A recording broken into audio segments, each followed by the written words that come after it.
A Hidden Life by Adèle Geras. Narrated by Maggie. Are you quite certain that this is what you want to do, Mrs. Barrington? Constance lay in bed with her eyes closed. Could she muster the energy to answer this young man she hardly knew? She was very close to death. There was no point in deceiving herself. And besides, she was completely calm at the prospect of leaving this world.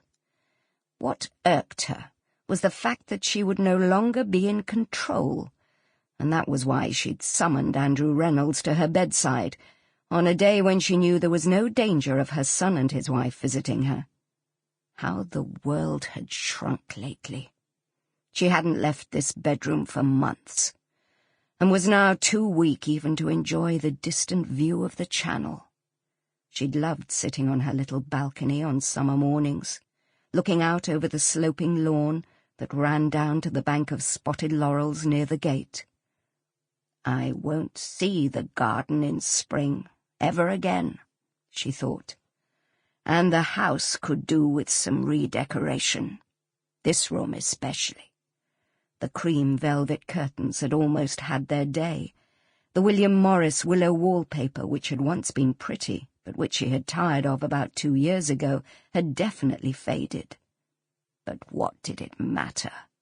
Everything could be left for someone else to deal with. What would become of her silver hand mirror? The crystal perfume bottles on the dressing table, they would go with the rest of the glass, she supposed, to Phillida. Her daughter-in-law was the kind of person who'd know what to do with items like that, how to distribute them where they'd be appreciated. I don't really care about any of it, Constance thought. Not about the bits and bobs of my life.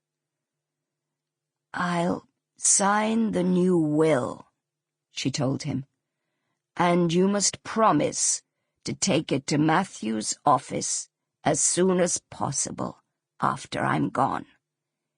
He won't be very happy with what you've decided, you know.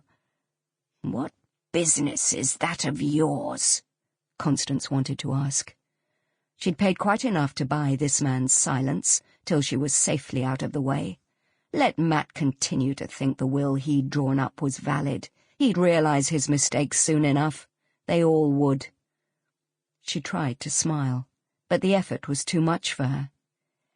I think I have to warn you, Mr. Reynolds went on, that... Sample complete. Ready to continue?